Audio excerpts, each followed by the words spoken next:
नमस्कार दोस्तों, राधे राधे, सुप्रभात। कैसे हैं आप सभी लोग? उम्मीद है कि आप सभी लोग अच्छे हैं, स्वस्थ और अपने घरों में अपने कामों में बहुत व्यस्त है। तो दोस्तों, सुबह का सारा काम हो चुका था और मैं मिल रही हूँ सुबह के 10 बजे, क्योंकि थोड़ा सा मैंने अपनी रूटीन पे भी चेंज कर लिया है। वीडियो बनाने में भी थोड़े से चेंजेस किए हैं, काफ़ी कुछ चेंजेस किए हैं मैंने धीरे धीरे, और आप लोग को समझ में भी आ रहा होगा। तो मेरा मेरा अंदर का सारा काम हो चुका है, नहाना धोना सारा काम हो चुका है, सिर्फ खाना खाने का काम रह गया है। तो उसके पहले मैं सारे काम, जो और भी काम मेरे बचे हुए हैं, वो निपटा लूँगी, क्योंकि खाने खाने के बाद तो मेरे से कोई काम नहीं होने वाला है। तो फटाफट से मैं आ गई थी। यहाँ पर ये गोबर रखा हुआ था, तो बना देंगे उपले यानी कंडे। तो फटाफट से हमारे बनने लगे हैं कंडे, और लगभग सभी जगह कंडा बनने लगे हैं। और मैं भी कंडा बनाना शुरू कर दिया मैंने, क्योंकि हम लोग गाय निकालने की सोच रहे हैं। गाय बहुत ज़्यादा परेशान कर रही है इस समय, जबकि चराने वाला लगा फिर भी गाय बहुत परेशान कर रही। तो हम लोग यही सोच रहे हैं कि यार गाय निकाल देते हैं, क्योंकि नए वाले घर में हमने गौशाला भी नहीं बनाई है। और गाय रखना तो बहुत अच्छी बात है, मैं ये नहीं कहूँगी कि गाय नहीं रखना चाहिए, गाय ज़रूर रखना चाहिए।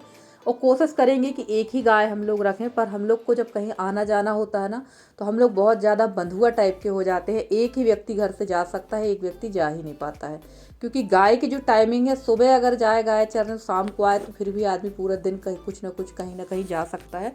और हमारे यहाँ जो गाय की टाइमिंग बहुत ख़राब है, सुबह 8 बजे जाएंगी, फिर 10 बजे आती हैं, फिर 2:30 बजे जाती हैं, फिर शाम को 5 बजे आती हैं। तो इस तरह से हमारे यहाँ गाय चराने का काम चल रहा है। तो वही हम लोग विचार यही बना रहे हैं कि यार गाय हम लोग अलग कर दें। तो चलिए, यहाँ मैंने सारे कंडे बना दिए थे, अब हाथ वगैरह धो लेते हैं। और ये जो पटा जिसमें मैं बैठी थी ना, तो इसमें कुछ लगा हुआ था, तो इसको भी धुल देंगे। और वैसे अभी इसको अंदर ले जाकर और साफ़ तरीके से धो दूँगी, क्योंकि अच्छा नहीं लगता है कुछ लगा रहता है पटा वगैरह में। और वैसे तो मैं कोशिश यही करती हूँ कि सारी चीज़ें अच्छे धो पोंछ कर ही रखूँ। और इस बार नुकसान मैंने काफ़ी बार बताया कि मेरा बहुत ज़्यादा हुआ, खासकर अनाज का। तो इस बार ना, ये देखिए, चने मैंने थोड़े से बचा कर रखे थे, उसमें लग गए थे कीड़े। तो वो चने मैंने फैला दिए हैं। देखेंगे, उसकी दाल ही बना लेंगे, अगर दाल बनाने लायक रहेगा। नहीं, थोड़े से ही है, दे देंगे। अब गाय को क्या क्या ही कर सकते हैं, या गाय के लिए जब दलिया बनाएंगे उसी में पिसवा देंगे। और अब मैं आ गई थी यहाँ पर कपड़े लगाने के लिए मशीन पे। तो सबसे पहले पैंट और जो शर्ट है ना, इनकी जो कॉलर है, जेब है, पैर के जो घुटनों के पास की जगह रहती है पैंट के, वहाँ सारे चीज़ उसमें मुझे मारना पड़ेगा ब्रश, क्योंकि बगैर ब्रश मारे तो काम होना नहीं। और मेरे हस्बैंड के कपड़े जो होते हैं बहुत ही ज़्यादा गंदे, थोड़ा नहीं बहुत ज़्यादा गंदे होते हैं। तो यहाँ ये जो टंकी उठने से एक फ़ायदा हुआ है कि यहाँ पर बढ़िया कपड़े इस तरह से घिस लेते हैं। और आप लोग हमेशा पूछते हैं कि दीदी आपके घर की ओपनिंग कब है, तो बस इसी हफ्ते तक मैं आपको जल्दी ही जानकारी दे दूँगी। पर अभी घर तो मेरा सारा कंप्लीट हो जाएगा, पर कुछ कुछ चीज़ें अभी बाकी हैं जो जल्दी से जल्दी करवाना है। जैसे हमने पानी की टंकी रखवाई, तो अभी ऊपर पानी की सप्लाई नहीं हो रही है, नीचे तो हो रही है, ऊपर सप्लाई नहीं हो रही है। दूसरा, भी दरवाजे नहीं लगे हैं। और जो हमारे इलेक्ट्रीशियन भैया हैं, वो आधा काम छोड़ के जा चुके हैं। बस वेंटिलेशन, दरवाजे और इलेक्ट्रीशियन का ही काम थोड़ा सा बचा है। तो वो काम हमारा जल्दी निपट जाए तो कोई दिक्कत नहीं है। रह गई बात पानी की, तो पानी नीचे कनेक्शन हम लोगों ने नल का ले लिया है, उसी में पानी वगैरह ड्रम वगैरह में भर के अभी फ़िलहाल तो काम चला लेंगे। और फिर वहाँ जब रहने लगेंगे तो धीरे धीरे सारी व्यवस्था रहने के बाद करेंगे।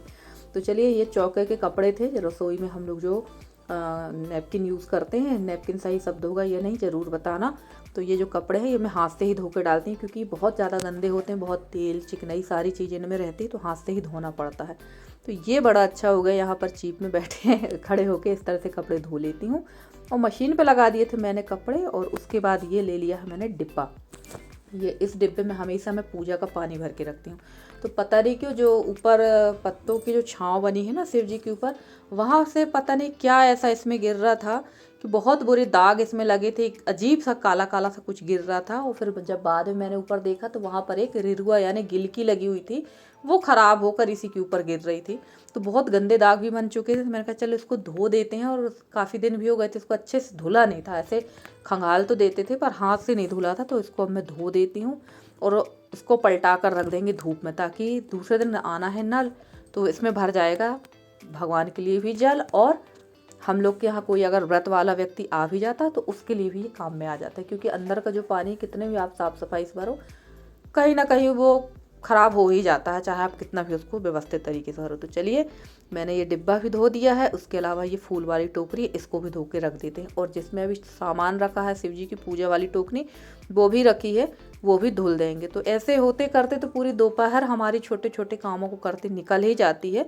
और हस्बैंड लोग पूछते हैं, भाई आप पूरे दिन घर में क्या करते हो? और अभी सुबह के लगभग 11:30 पौने 12 बज रहे हैं।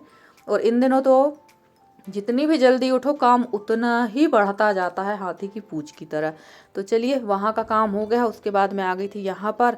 यहाँ पर तो कुछ भी नहीं होता है, सिर्फ पानी ही गर्म होता है। और अगर चूल्हा जलता रहता है तो मैं दूध वगैरह उबाल लेती हूँ।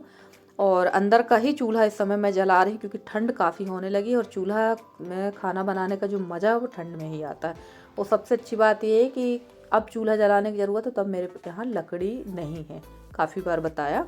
तो चलिए, लकड़ी तो खैर आ जाएंगी, वैसे लकड़ी हैं, उनको सिर्फ फड़वाना है। तो देखते हैं, जिस दिन हमारे यहाँ मजदूर आएंगे वो फाड़ देंगे, क्योंकि इस समय खेती के काम भी लगे हुए हैं, जुताई बुबाई बोनी सारा काम चल रहा है। और यहाँ ना काफ़ी कचरा हो गया। और आप लोगों ने पिछले साल आप लोगों ने देखा था कि मैंने 2 चूल्हे यहीं पर रखे हुए थे। इसको मैंने अच्छी यहाँ पर छपाई वगैरह कर ली थी, और यहीं पर चूल्हे रखे थे और यहीं पर खाना बनता था। इस बार मैंने यहाँ पर कोई मेहनत वाला काम नहीं किया, यहाँ की छपाई वगैरह कुछ भी नहीं कराया है, क्योंकि गधे की तरह मेहनत करने से अब कोई फ़ायदा नहीं है। और ज़बरदस्ती का हम यूट्यूब में दिखाएं कि यार हम इतना कर रहे हैं इतना कर रहे हैं, उससे भी कोई फ़ायदा नहीं, क्योंकि अब हमें यहाँ रहना ही नहीं है। तो इतनी मेहनत करने का कोई मतलब नहीं है। मेहनत करेंगे, मजदूरी लगवाएंगे, पैसे से मिट्टी मंगाएंगे, सब कुछ करेंगे, और ये सारा ऐसे धरा का धरा रह जाएगा अगले साल तक, तो और भी ख़राब हो जाएगा। मैदा है, अब इसका मैंने रेशियो तो मुझे नहीं पता है, लगभग होगा 50 ग्राम के समथिंग। ये मैंने आधी चम्मच लिया है बेकिंग पाउडर, ये सोडा नहीं है, बेकिंग पाउडर है। और यहाँ ले लिया है दूध। तो चलिए, आज बनाने वाले हैं हम लोग जलेबी। चलिए प्रोसेस शुरू करते हैं।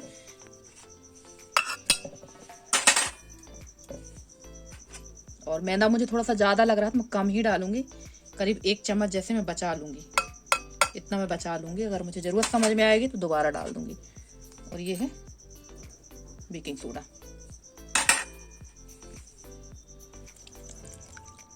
और दूध भी मुझे थोड़ा ज़्यादा ही लग रहा है तो मैंने इतना बचा लिया है। और यहाँ पर मैंने इसको पीस लिया था, और इसमें दूध थोड़ा सा और लगा था। और अब मैं मिल रही हूँ सीधे शाम के समय पे। दिया बत्ती हो गई है, यानी शाम को लगभग 6, 5:30 पौने 6 का समय था। और मैं अब आप लोग से मिल रही हूँ। तो मैंने बताया कि आज हम बना रहे हैं खोवा की जलेबी। तो इसमें बनी तो ये बढ़िया थी, ऐसा नहीं कि बनी नहीं थी, पर ये ना उस हिसाब से, मार्केट वाले हिसाब से नहीं बनी थी। और मुझे लग रहा है मैंने इसमें ना जो बेकिंग सोडा डाला था वो डाल के गलती कर दी थी। और बाद में जब मैंने अपनी मम्मी से और अपनी बहन से पूछा तो उन्होंने बताया कि इसमें जो है थोड़ा सा तीखा डालना था, उससे ये बहुत अच्छी बनती हैं। तो चलिए, कोई बात नहीं, शुरू वाला अनुभव था, फर्स्ट अनुभव था मेरा ये। पर हमें कुछ फ़ायदा हो या ना हो, पर अनुभव हमें ज़रूर होता है किसी काम को करने से। तो इस काम को करने से अनुभव हुआ, और बिल्कुल बनी तो ठीक थी, इसका टेस्ट भी काफ़ी अच्छा आ रहा था, पर मार्केट वाला टेस्ट नहीं आ रहा था इस पर। सॉरी, मार्केट वाला टेस्ट तो आ रहा था, बट वैसी बनी नहीं थी, उतनी मोटी। इसमें कुछ तो मिस्टेक थी। और दोबारा से मैंने इसमें मैदा और भी डाला था, क्योंकि खोवा की मात्रा ज़्यादा थी और मैदा की मात्रा कम थी। और चाशनी भी मेरी जो थी वो थोड़ी सी गाढ़ी नहीं थी। ये मेरे पास रसगुल्ले की चाशनी जो बची हुई थी, उसी से मैंने सोचा चलो जलेबी बना लेते हैं। क्योंकि भाई हम किसी भी चीज़ का वेस्टेज नहीं करते हैं, हम हाउसवाइफ कुछ ना कुछ दिमाग लगा के इस चीज़ का उपयोग कर लेते। तो बस वही मैं भी कर रही थी। और मेरे पास थी ये नमक की थैली, तो इससे बनाते हैं कहना चाहिए जलेबी। तो खाने में तो बहुत अच्छी लगी, ऐसा नहीं कि अच्छी नहीं लगी, पर उतनी मोटी नहीं आ रही थी जितनी मोटी आना थी। आई थिंक जो ये बैटर था ये थोड़ा सा पतला हो गया था, तो इसको और मोटा गाढ़ा होना था। तो चलिए, यहाँ जलेबियाँ तो बन गई थी और काफ़ी अच्छी तरीके से बन गई थी। मुझे यकीन नहीं हो रहा था कितने अच्छे से बन जाएंगी। वैसे तो जलेबी मैंने 2-3 बार बनाई हैं, 2-3 बार से ज़्यादा ही बनाई हैं, एकदम परफेक्ट बनी थी। मैदा वाली जो जलेबी बनती है वो, खोवा की जलेबी मैंने फर्स्ट बार ट्राई करी।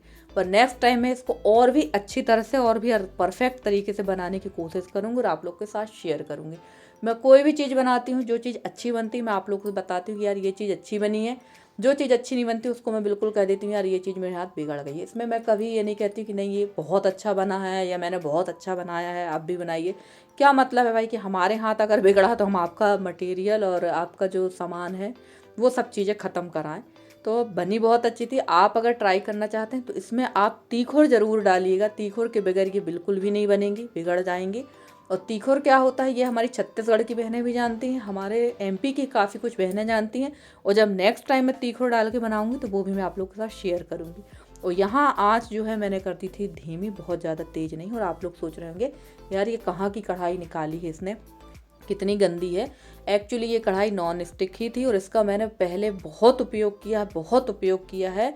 और इसकी जो ऊपर की सिलिकॉन की जो परत है ना वो निकल चुकी है। वैसे तो सिलिकॉन की परत चढ़ भी जाती है दोबारा से, पर ध्यान ही नहीं रहता कि इसको मैं ले जाकर बर्तन वाले के यहाँ दे दूँ।